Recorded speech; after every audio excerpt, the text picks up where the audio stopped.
We're ready? Okay. That's season ticket. That's good. Not anymore. We'll call the meeting to order. Let's do allegiance, the flag's over here. Pledge allegiance to the flag of the United States of America and to the republic which it stands, one nation, under God, indivisible, with liberty and justice for all. Okay, we'll do a roll of the board. I marked the thing there, 5 of the 7 board members are here. So we have a quorum. We're missing Rich Hennessy and we're missing Pete Audette.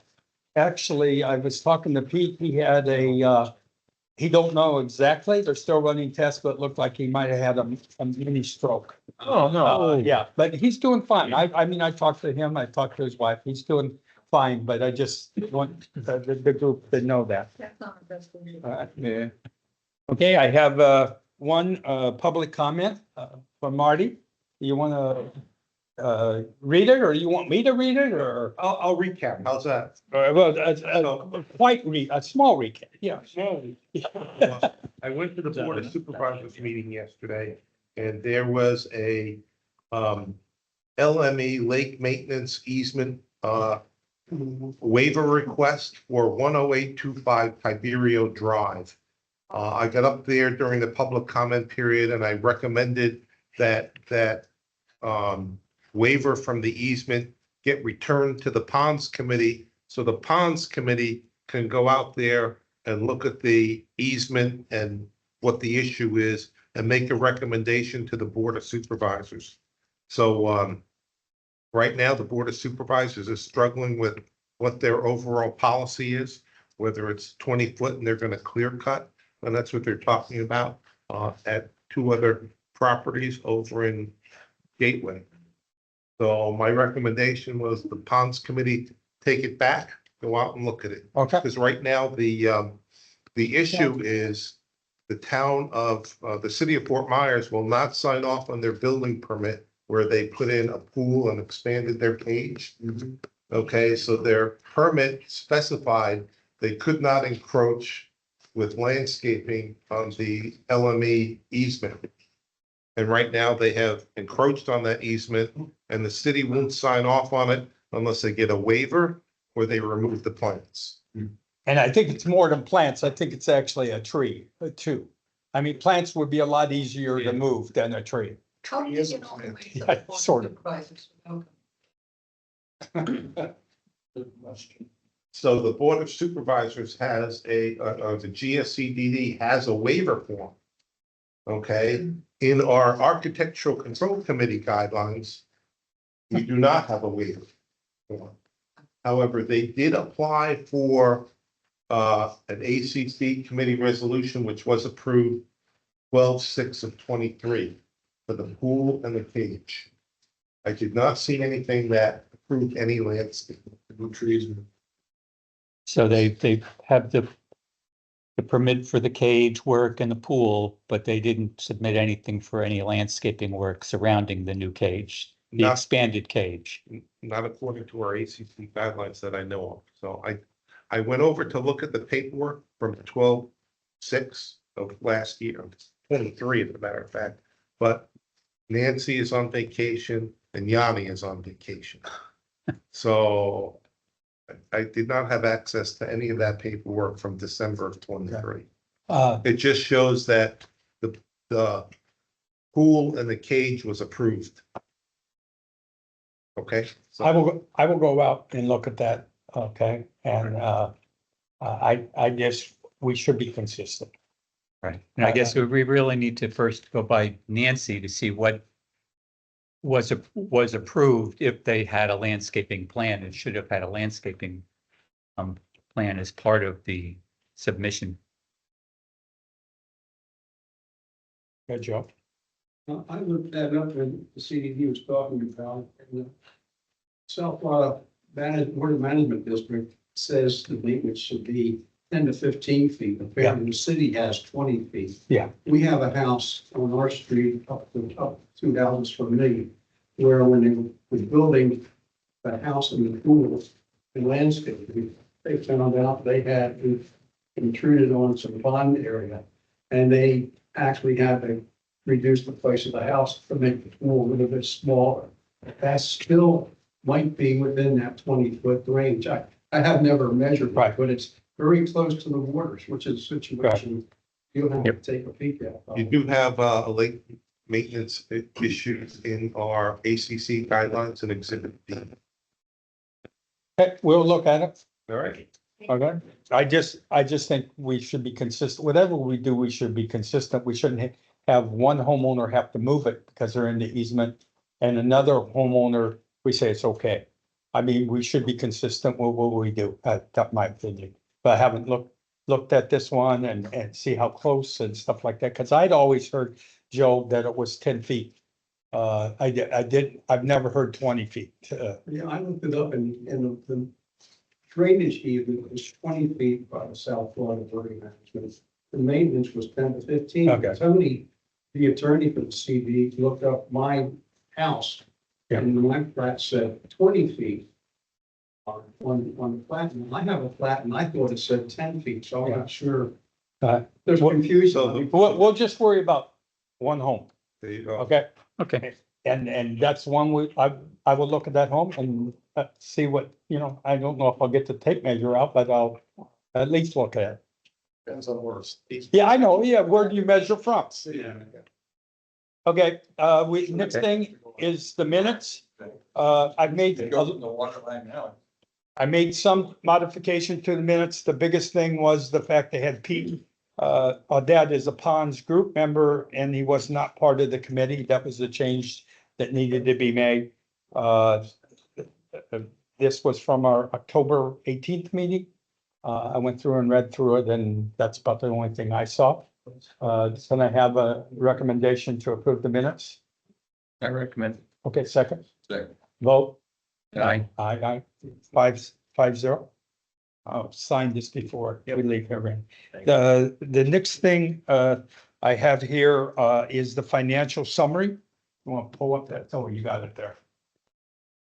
This is, I think the only thing the numbers are too early to care about much on this. The only thing I think we should look at down there is the 269, which is the budget for pond bank restoration. Okay, when we get to that to the next thing, when Jim and Al talk about that, because they're leading that effort. 269 is enough for a pond. Because the ponds are roughly a little less than 200, 194 or something like that. 195 is the number for the new process, the district process. But we do have 136 down here in our reserves, but we're also going to request a total bank restoration on one of the ponds that we request some reserves from at the PPAC level reserves to be able to do two ponds at once. But I just want you, that's the only number that really matters there is there's enough money there to do one. Okay, And what? your 136 there reserves. Yeah. That was basically. I thought it was, but this is They won't take it off until they audit. audit. Yeah, I left her a message on that because I thought we had it was pretty close to 0-0. It is.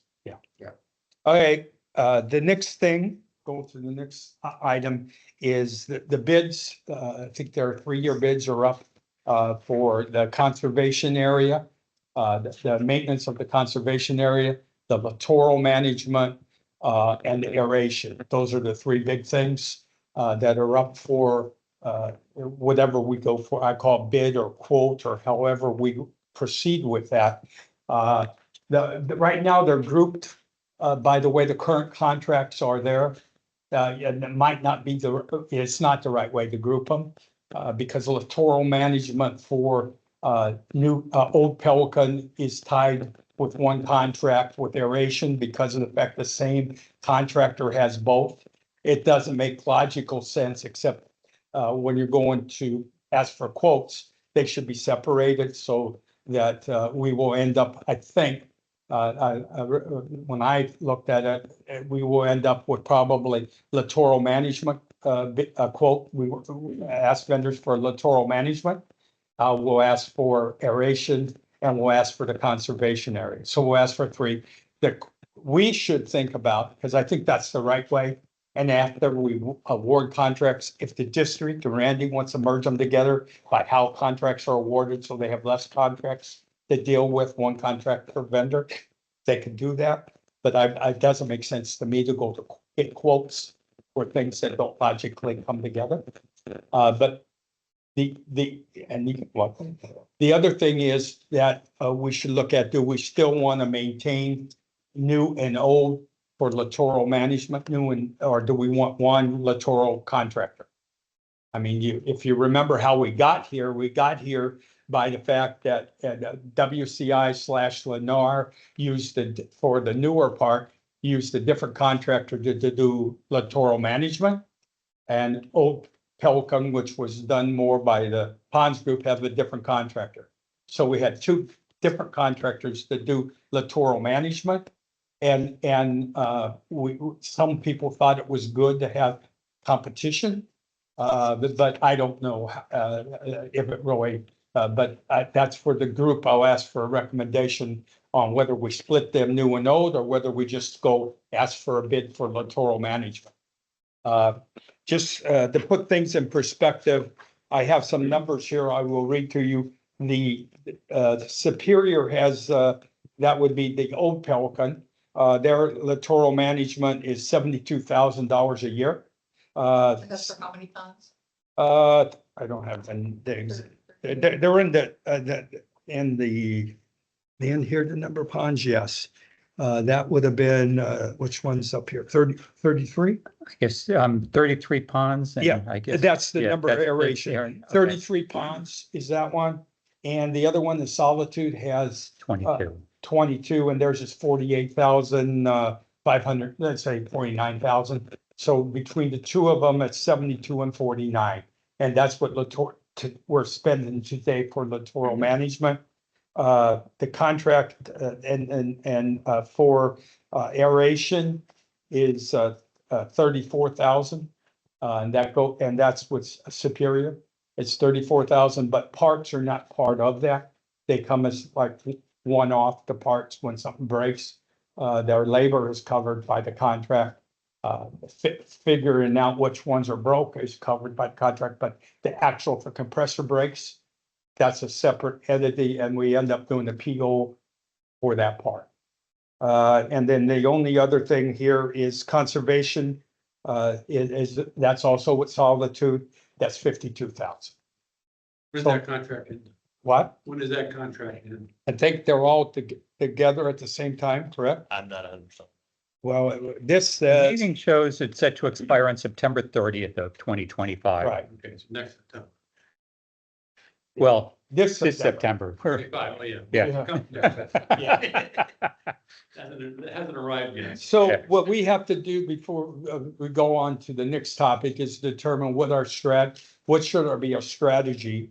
I guess the first thing is, what do you think about, should we move the new and old Pelican littoral management together as one, or should we keep them separate?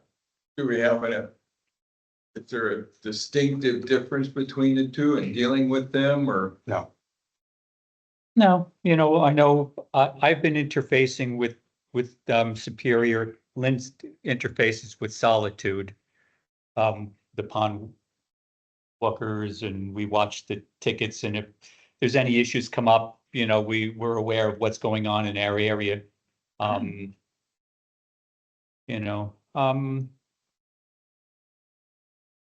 I wonder if it would be good for like Lynn and I to talk and see if, between us, seeing as how we interface with the 2 different companies, is there a One that's better. Is there a benefit? Do we feel Good idea. it's hard? Because Old Pelican is older, the ponds are more mature. So you don't have the same problems that we have in the new Pelican. Both of them are very responsive. Whenever we have an issue, they're, so I can't say that somebody's slacking off.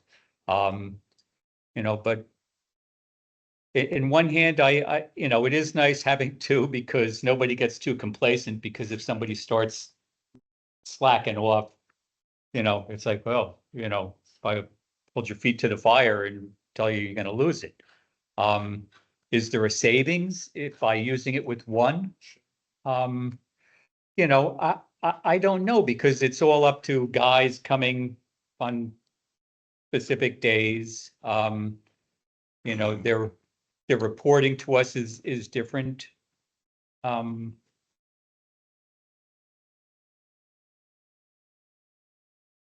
aeration, That would be that's separate. that's I a would just- separate item, That would be a separate item.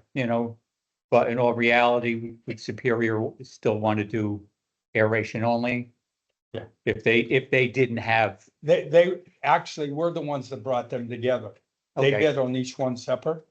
And they were awarded aeration first and the other one, or the reverse of that, but they did not. They had two separate contracts. They did, we are the ones, Gateway's the ones that brought them together as one contract. Peggy, I'm gonna play devil's advocate. What about littorals makes that planting different than other planting? From what aspect? That is under landscaping. well, the littorals is under us. Well, I know they are now, but I'm just saying, I- let's have a conversation about whether or not that's another type of planting. And well, they have more, they have knowledge.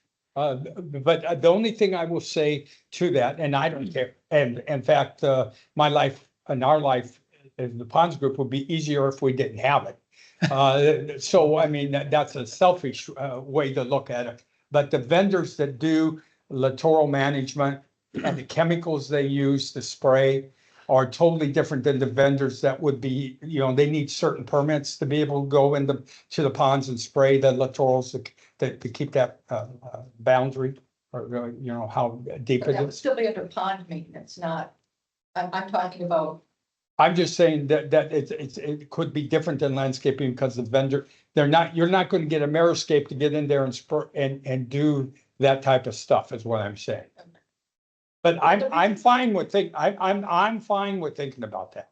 the reason why it came into my brain was because I was talking to Mark and he indicated that they were interested in putting in some bald cypress in Yes. some water, Yes, which I think would be cool. And then so I started extrapolating about. Yeah. That's a tree, obviously, but then who would manage it? Well, that would still I'm fall throwing under. it out there. I So, don't have- because I've asked about that myself, and both of them will plant it. They did say, be aware that when everybody's here, those trees have shed all their leaves, so they'll see bare trees.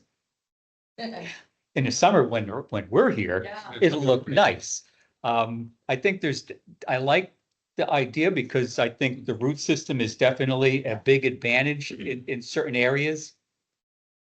You definitely have to watch and only do it where the roadways are. Otherwise, one household might like to see it and the next one's gonna say you're blocking my view.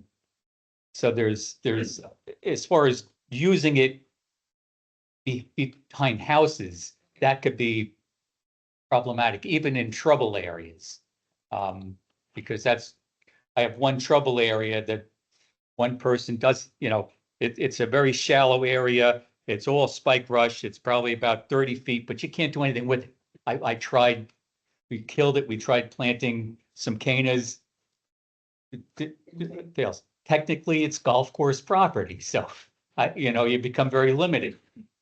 And then one of the things in golfing, I saw some palm trees or a mix of palm and that, but then I was standing there looking, I says, well, the one person might love it. But you might have the rest of the building would probably be screaming. My vote is certainly two companies.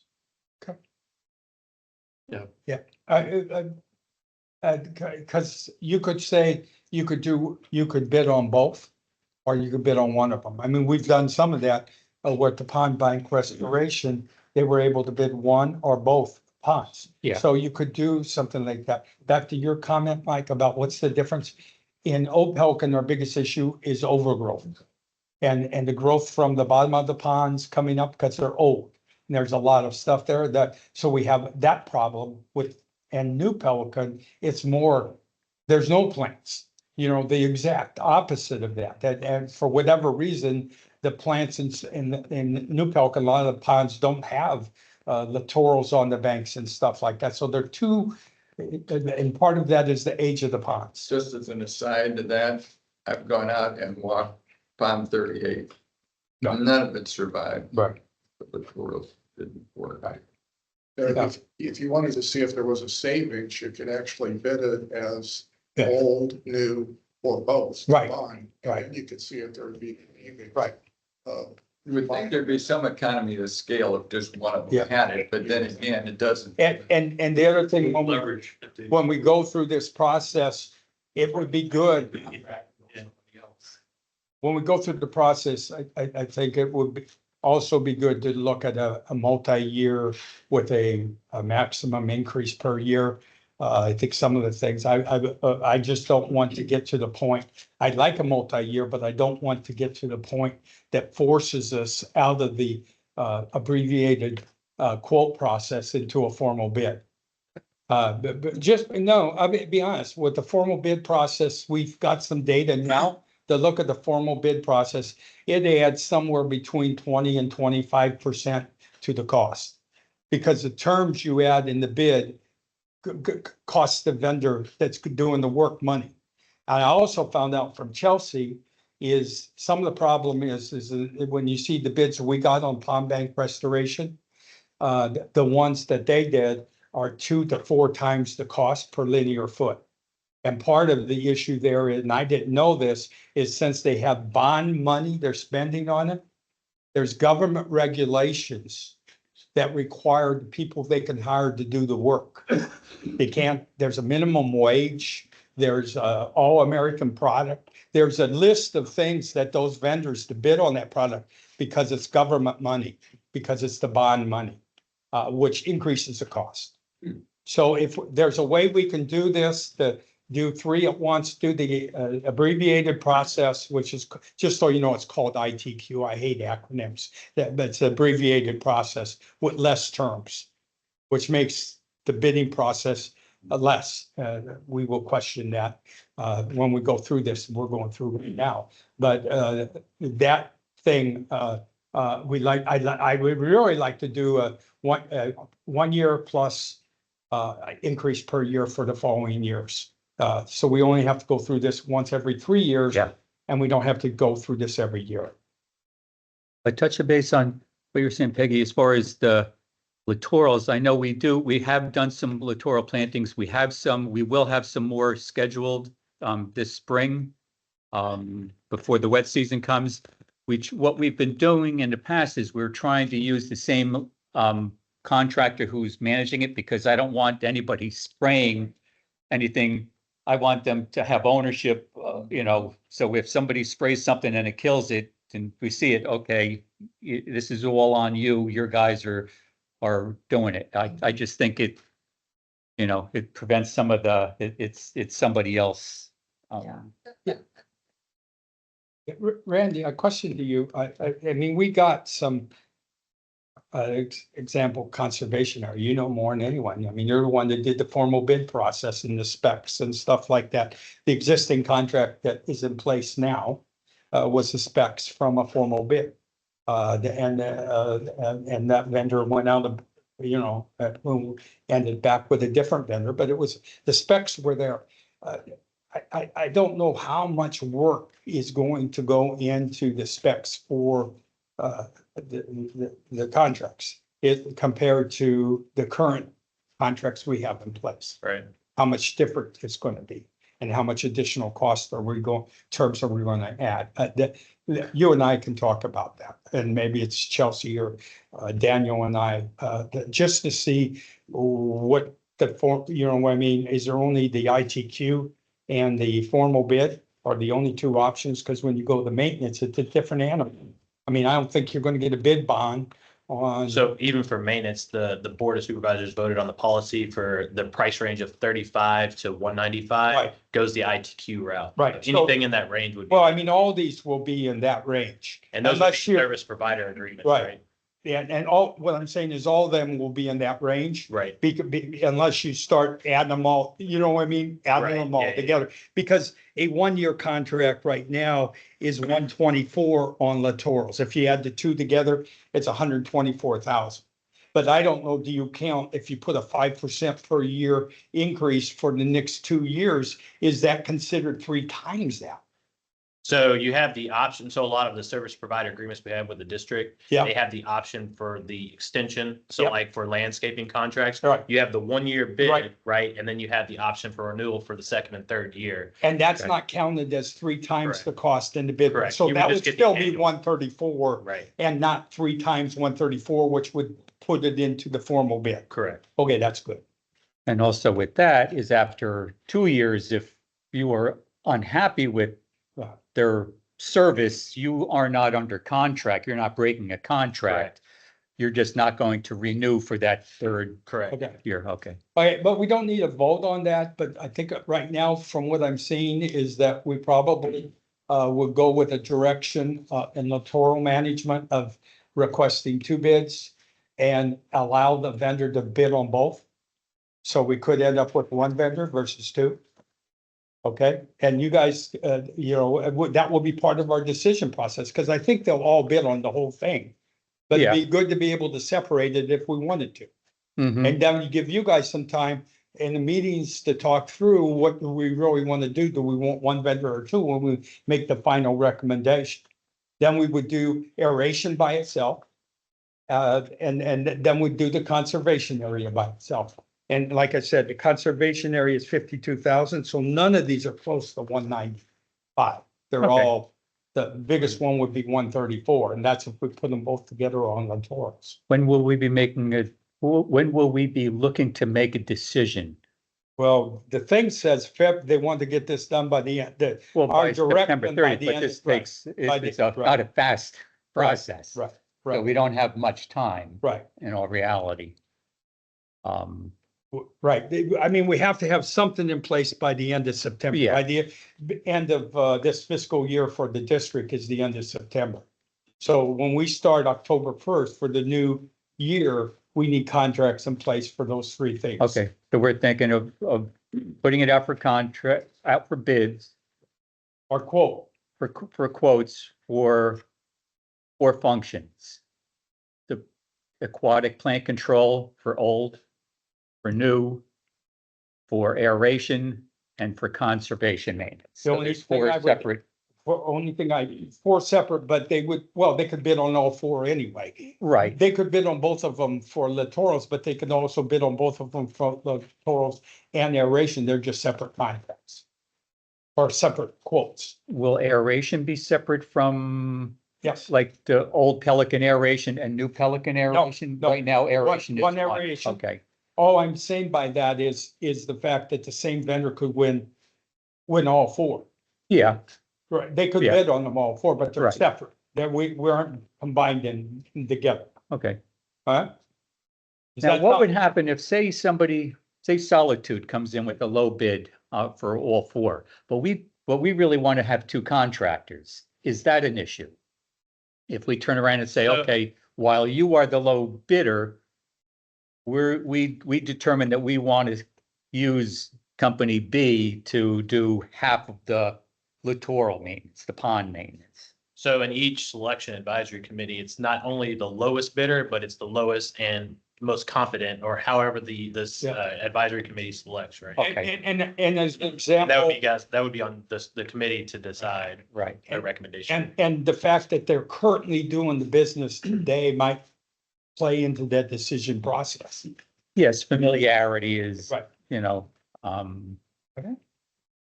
Okay, you probably also want to make sure we add on 1 okay, on right, the old Pelican because. right. The current contracts don't have, that was a separate one. Right, Just 1 pond contract, that was small. And the same thing with the conservation, the cutting around the boardwalk on the outside cart path isn't part of the current contract. It's I think it's listed, integrating the cart path, the trimming. yes. But we could add to this, pond 1. Mhm.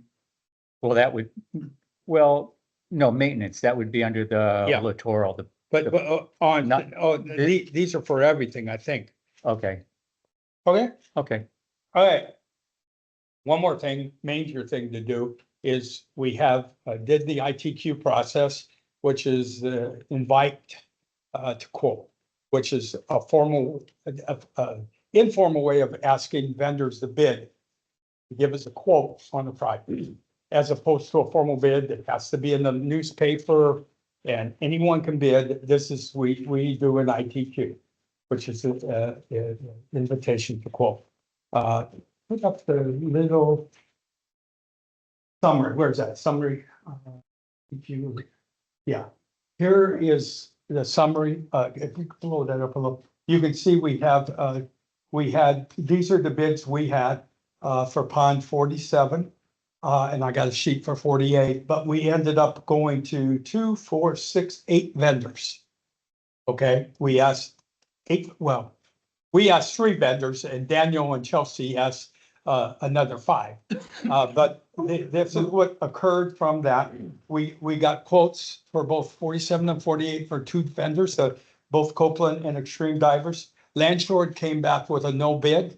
By the date we gave them, they came back with a no bid, but wants to be considered in the future, you know, a polite way of saying it. And the other 4 was no response. So C and B didn't even respond. No. Is that the one who did the other one? Yes, What was the timeline? they probably checked to see if I still lived in Pelican. The timeline, it was short.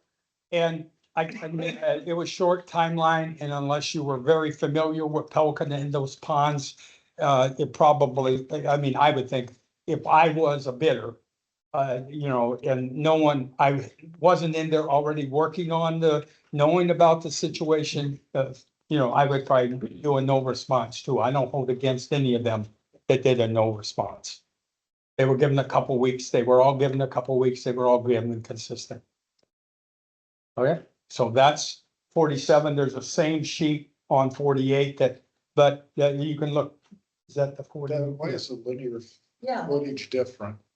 Well, the bid, the quote form was put in by Tetra Tech, the linear foot, for one thing, whereas Copeland went and measured it himself.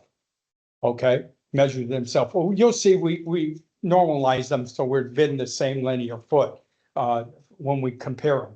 But that was it. And number 2 is when the quote came out for 47, there was some of the road stuff that was less than 6-inch, whatever.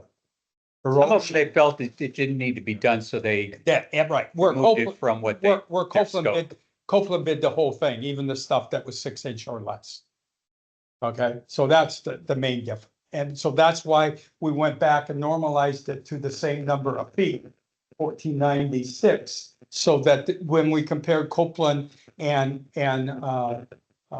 Brad, Extreme Divers, we were looking apples to apples with the same number of linear feet. And net is roughly $125 a foot. What about the difference between the materials they're using? Well, that's, it's different why don't you get up two now and different take over? technologies. Okay, so Al and I met with both Scott from Copeland and Brad from Extreme Divers and reviewed both ponds, asked for their recommendations. You know, we showed them our concerns for being so close. They're so different. One is all littorals all around. The other one behind Joe's house on Cypress Grove has, you know, not a weed on it. So both were deemed to be within the top 5 in the sequence to be bank restoration. So we use coconut mesh on pond 36.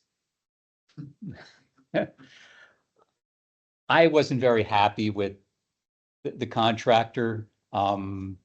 You know, but leave it at that. Copeland felt that he would do it a lot different using the same technology. He felt that they just didn't do it properly because he had been there. He did a small fix on a drain. We're trying to find the best way to do it in Pelican. We have an old coconut mesh on Pelican Reserve Boulevard that shows no damage. It's all the littorals have held it all together well. You know, we've had other processes that succeeded to various, you know, end results, appealing wise. The one from Extreme Brad is a slightly different version. He's bringing in some rock filler. It's not enough where permits have to be drawn. So he's not resculpting a bank, but he's filling in with some various levels of fill. And then it's going to be covered with pervious so we can plant littorals in. So we look for the two different technologies so we can watch and see how it holds up. So we know moving forward, you get to see, is there something that both are good? Is one relatively cheaper to do? Is one going to last longer? Time will tell. Have they done that process, Extreme Divers? And Extreme Divers did. Well, Al and I went, he brought us over to, I forget the name of the place down in Estero. So it was done 5 years ago. You know, and it was looking good. There was good littoral growth along it. There was a slight little drop off, but that's not, you know, that will always be the case. Gateway did the pond just recently with Brad with this technology. It's just basically to summarize, it's dirt and rock with some non-woven fabric that allows planting of plants in it. And all the contracts that they just went out to bid on, I think it was like 8 or 9 or 10 or something like that, were all this technology, the Gateway, what the new ponds are going to do in the future. So they've completed one, but it's not that much different than the Armor Max from before, except for the fact that the material, it's dirt and rock underneath and then the Armor Max though wouldn't allow you to plant plants into it.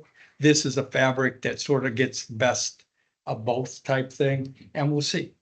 We'll see. I mean, these are both relatively small ponds.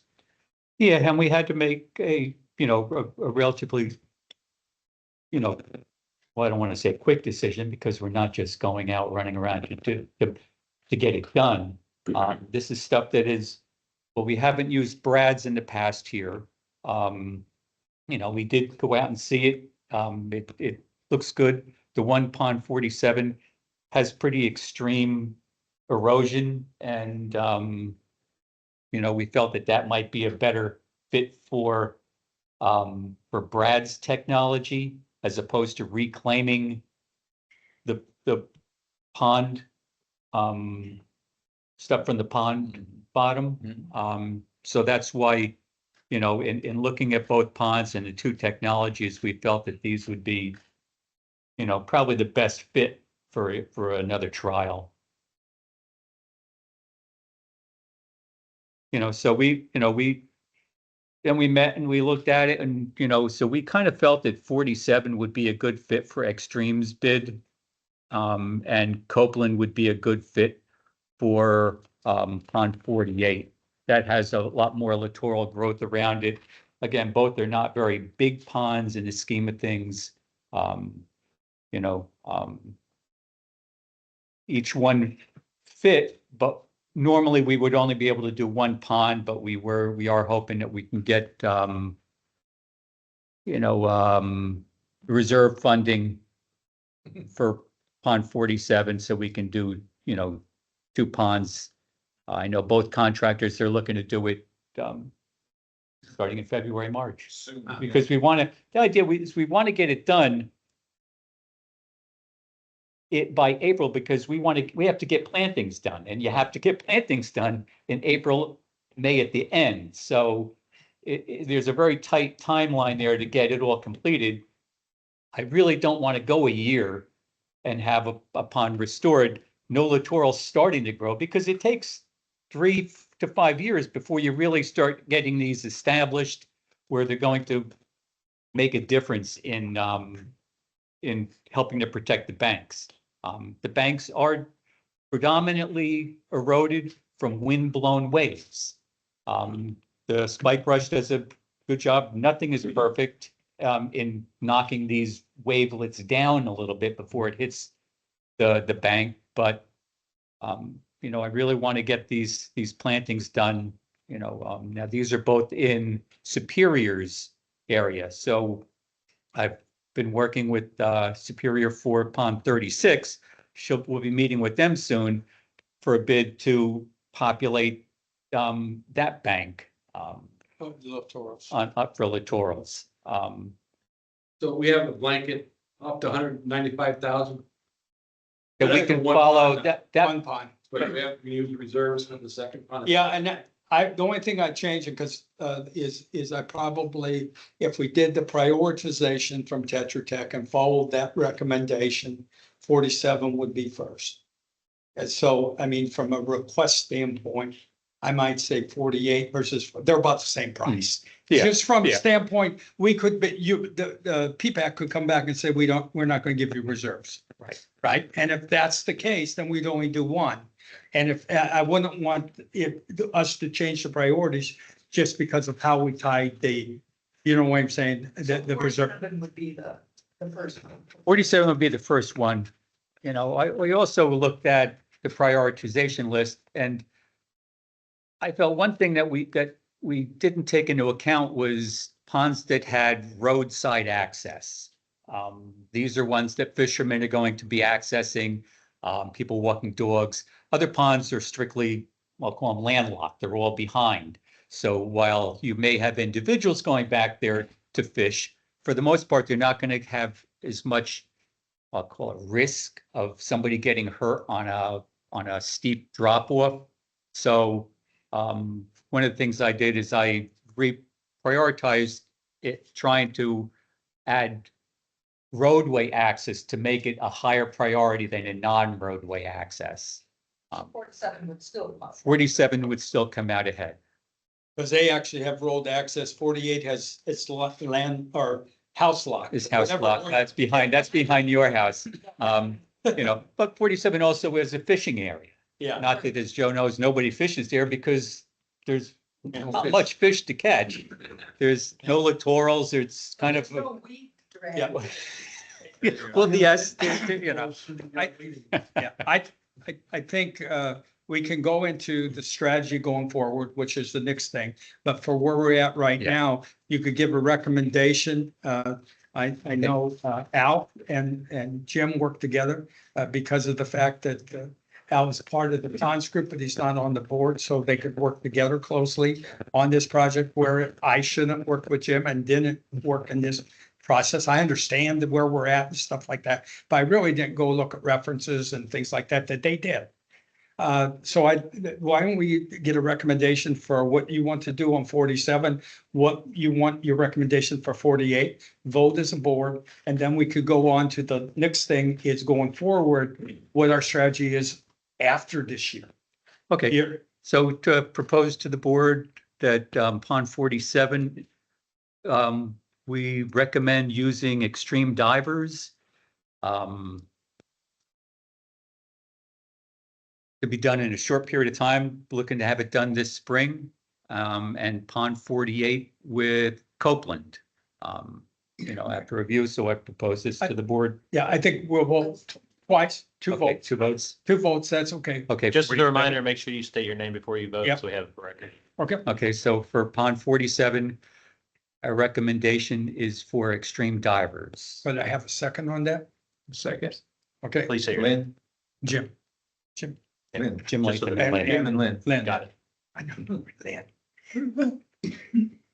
Okay. Okay, can we have a vote then of the board for that recommendation? Aye. 47. Aye. Causing. The whole, but everyone 5-0 and Yeah. it'll be everyone in attendance. I'll get you. Okay, Okay, then, well, he's just happy. Okay.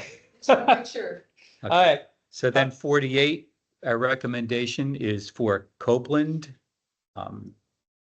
Same thing in funding, whether operating fund or reserve funding, however it works out, if it's available. Second, I'll second it. okay, Blue. Lou, okay, can we have a vote? Aye. Five vote. Just one thing before we go to the next, part of the issue on 48 with the different technology is it's less invasive for the littorals. If you went and looked at her pond, 48, it's got what ideal. I mean, it's what we dream of in ponds from a littoral standpoint with how much littorals around the entire pond. So it's what we hope every pond was that way. And by the dirt and rock and that other technology, it would rip that up and there'd be more starting from scratch. Whereas the coconut mesh is less invasive and there isn't as much water coming into the bank because we have a nice littorals. It really looks pretty nice, the littorals. And Scott feels they'll come back, because they're so mature that they'll come back like gang. They're gonna, probably come back better than. Yeah. You can plant, what I recommend you do is plant that in the easement area, so then we could come after you. Well, see, now that becomes, with that, it really has to be in the pond because you can't put it right on the bank because now this does impact the easement. Yeah. Access. So it's a,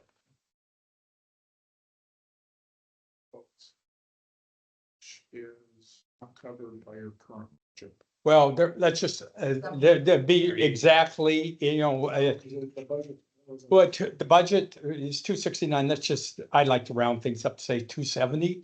Our budget is 270. If you round those ponds up to 200, just because my brain doesn't, you'd be at 400 versus 270, So 130. 130 would not be covered within the current budget. Printed Look it up, in. Buttercup. No, it's just. I already have to make up a lot with our reserves in this budget. Yes. I mean, it's your guys to discuss. We can make a recommendation. It's your guys to discuss at the next meeting and make that call. And you can't have her have some bias because it's her pond. Yeah. Next year, The good thing is if if the Pelican Reserve Association pays the CDD, it's going to feedback. It goes to. Yeah, no, right, it does, but at the end of the day, our budget is 269 for pond bank restoration. Now, and there isn't 130 in any of the other line items that you could take away and make that up. So the only, and like you already said, their pond reserve is zero. Once the audit gets done, it will be zero. And the only place to get 130 would be in the and just so you know, when you're there, well, I'll be at the meeting. That pond is both, the ponds are pretty much entire, it's not spot. It's not like we're doing 50% restoration. It's the entire pond. Okay, so. Yeah, they quite got it. I've already spoken for that. Yeah. So where we're at is we got that under control. We know what we want to do going forward. We've just had 2 recommendations that will go forward to Thursday's meeting next week. And then the following week after that, with whatever recommendation PPAC does, will go to CDD, which will then, the Board of Supervisors will then vote on the recommendations from PPAC and make a decision whether it's yay or nay. So, by the end of January, we should have it. yeah, it's with yours is what's your date? The 9th? And so it would be the 16th. We should have a vote on the 16th to go where we go forward by the 16th of January. And just so you know, Peggy, I will not be at that Board of Supervisors meeting, so I'll need to figure out how to cover because of the fact that I'm going to be on Las Cabos. Okay. All right. We want to do Yeah. So we want to go to the, here's the strategy. And then there's also this sheet here too. Okay. You want to talk? Okay, so Tetra Tech had reviewed the ponds and came up with the initial priority ranking, which we worked on. As I mentioned before, we were looking at it and I wanted to prioritize roadway access ones. So I reweighted the sequence, the priority list. Now, part of it is, Start on the next page. Yeah. No, yeah, there. yeah, there it is. There it is. So on the, on the left, there's a revised priority rank, which is how it's filtered. The top one is pond 36, which is done. We're waiting for final closure on that. The next two are proposed for 47 and 48. That was before we did the revision. Now, then it comes up that I separated two columns with the orange and the green. These are the amounts of money. So the ones in green are ones that would fall under the ITQ process. The ones in orange would be under the formal bid process. Alan, we don't want to do this every year. Especially with the formal bid process. So we're trying to look at it by grouping them together. So my next after 47 and 48 would be looking to combine ponds 43 and 21, and then next to the priority. They're two formal bids, they're big ponds, and this would be over a 3-year process. So we would be putting it out to bid, not just a 1-year bid, and then the next year looking to do the other half of, pond 21. And so that's what we're hoping to get a little bit of savings on that, saving a lot of extra work, just so we're not doing this year after year, especially under the formal bid process. I know, Al and I talked about it. There's definitely some benefits. If the formal bid process, we would like to incorporate littoral plantings on it. Again, I don't have a hard stop number on it as the ITQ process is. So that's what we're going to, our intention is to start looking at that starting later this month to verify that, yes, we can, and what we need to do. The next step is that we don't necessarily have all the background. We were going to look for guidance from Daniel or someone in your shop on how to put out for bids. If we don't say, I want to use technology A, if there's different recommendations, almost like a request for a proposal. I want to remediate this bank erosion. What are your proposals? Look at any different proposals to see if there's something that fits our desire to grow littorals as opposed to grass down to the bank. And see what looks like it would fit best in, for our needs. Somebody may have something out there that we're not aware of that may, Right. I don't want to turn around and say, okay, well, Copeland's process, we're all in. And then 3 years later find, well, we've been doing this and it works better. Right. So we'll be looking to Gateway for recommendations on, to work with us on that. Verify that we can do it 2 ponds over a 3 or whatever the budget is. Again, if it comes back, it might be a 4-year project. We have a budget to live under. I could only estimate costs. So, so there's a lot of unknowns until we get more information. The idea being after those 2, I have 4 ponds that are all lower cost relative, that we would look to bulk together into a 2-year contract. Again, just so we're not going after you know, a yearly thing. You know. Right. You know, but we'll discuss it with, you know, I think this will yourself be a and topic. Daniel. This will be a topic to continue at the next meeting that we have. Yeah, I knew from a high level standpoint, that Chelsea sees no issue with doing multiple ponds over multiple years with one bid. Right, at the high level, you know, I mean, there's details to be worked out, and stuff like that, but she doesn't see any showstopper to prevent us from doing something like that. You know, I know, I've heard these guys, mention the bid bond, not bid bond, getting a bond, to fund some of this stuff. You know, type thing, but you want to abide by the terms that would add to the contract. right. So these are things that we've, you know, spoken about and, you know, trying to see, is there a better way? Is there a faster way? At the end of the day, we're all homeowners here and we're all paying to get this stuff done. And we want to live, we want to be responsible people living within our budget. Don't want to break a bank. So, you know, with the extra costs involved in getting a bond and that, this seemed to be an alternative way where we can try to group things up, you know, maybe get some benefits, you know, instead of going out for yearly bids.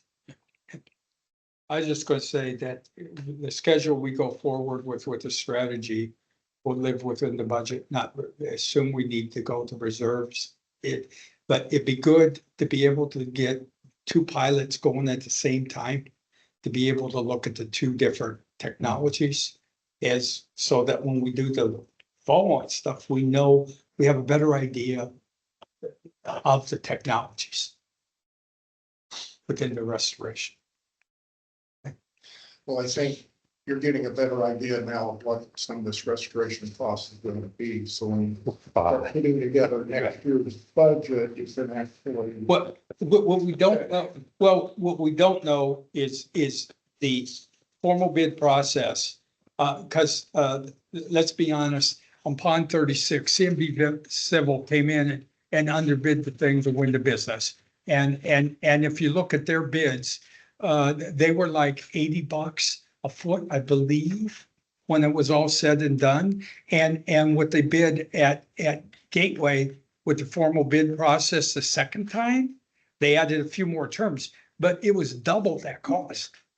No, but I guess, I mean, if you look out over a number of years, what you project the costs are going to be, and then you can kind of average it out Right. so that some might be less and some might be more. Yeah. So you could work them out of your own Right, bond reserves, that's what our, levelize. the right, assessment. that's what our strategy is, and this could end up being a 10, 12-year project when it's all said and done, mainly because of the budget. Well, Right, as I show there, it shows going out to 2035. and you'll still Have a be, budget. you'll still be on the committee. There'll be different people. We got to find younger people. Right. Do we have copies of this? Yes, the answer is yes, Louis, it's all on the website, the agenda, but I'll print a copy for you. I could send it to you. Yeah. Email. Again, there's. Yeah, there's an things- email, because all the agenda, the minutes, everything for these meetings is on the Gateway's website. If you go there, I don't know if we're wiped off now, because after the meeting's held, they don't show, but it's got the agenda and then the agenda packet. Agenda packet is everything. So you get it's an upcoming events prior to the meeting, and then after the meeting, you scroll down and they get loaded into there. So all the agendas from any meeting we've had is there. And then the minutes of the meetings are all there, so you can read what happened at the meeting and stuff like that. And any attachments are just on the Yep. blue links. So if you go to the packet right there, that would have everything that's been briefed. Everything that was presented, and sometimes more. Sometimes more, yeah.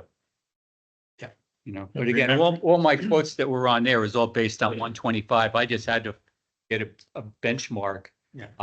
You know, if I even hate saying CMB Civil, comes in and bids it less, well, then the Yeah. money is less. But Alright. they won't be coming. All right, here's some next agenda items that I'm sure we'll talk about. I think we'll have the pond bank restoration strategy, additional refinement, and we'll also have the pond conservation area contracts, the things that we talked about earlier, to get that going. And then that's about all I have for the next meeting.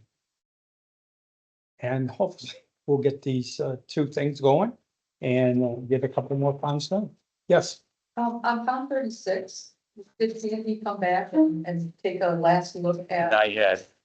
I sent Daniel, no, I sent, Steve a copy an email, but I haven't, the holidays and all that. I'll send it out again. I'll CC Daniel, or, yeah, I walked it for the most part. It looks pretty nice. There's a couple areas of concern.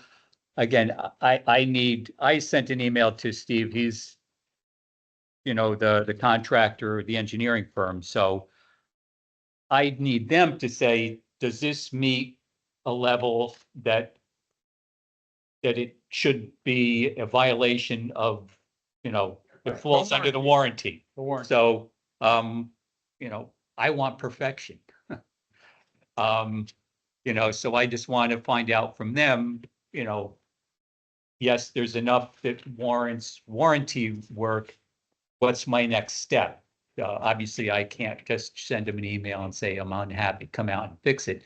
There has to be a formal process for them to be notified that, and between these addresses, this is what the issue is.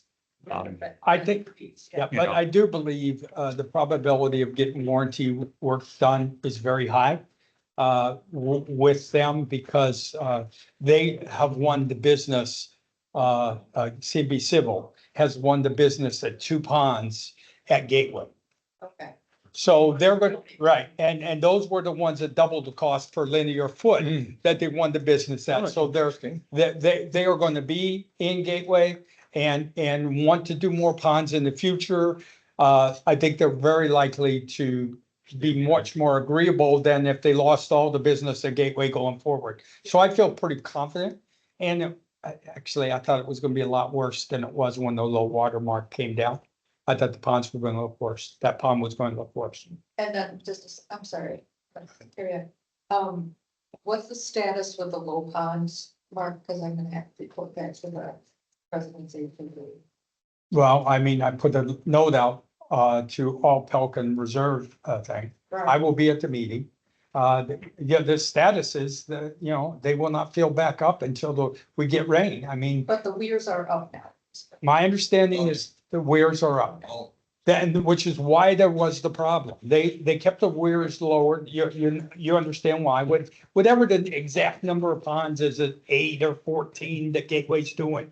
And R2, they left it down lower so they didn't have to de-water. That saved $30,000 a pond. And they made a decision. We weren't part of it, but we get the abuse. You would not believe how many people have called in to complain about the low water mark on the ponds. It would have been nice if we were advised in advance that this is our intention, this is why. And then we could share it in the community before the hand. I was away for 2 weeks. Yep. I left the 13th of December, just got back the other day. The level of the ponds are higher now than when I left the 13th, Right. so Yeah. we'll see what's coming up. I know we got some rain last weekend. Yeah, well, Yeah. it's not just the rain, once they close that weir, it's a good- all the water from upstream Yeah. comes down and it comes back through the interconnect pipes the opposite way that you're intended, and the water level comes up a little. Well, it does look higher. It is higher, and it's not because of rain, it's just because of the fact that once you raise the weir, it has to go up until it goes over, I call it the dam, Yeah. the formal non-adjustable weir. Yes, You gotta discuss the LME variance at your next meeting. yes, well, add that to the list. And I will go view that Yeah. person. I know the guy. I've actually met with him. Not on this issue. You probably want to go see Nancy and Okay. find out what was approved on Yeah. On the December Yeah, 6th. that's the Right. important thing, because you can't go counter. You can't say it's unacceptable if they, if they approved it, or if she did something that wasn't approved. Again, I Do your homework. Yeah. I have a motion to adjourn the meeting. That's great. Jim, second? Vote to adjourn the meeting? aye. 5-0. Thank you. I'd like to thank you all for. Thank you. Taking the steps you've done. Thank you. Compliment you on. Is Nancy's in? Because I got an email from Nancy. That's the science Yesterday. sheet. There we go. It'll be behind our house, you know, 60. It's gonna be a long. It'll be behind. I guess we didn't know one, you and they planned to come over.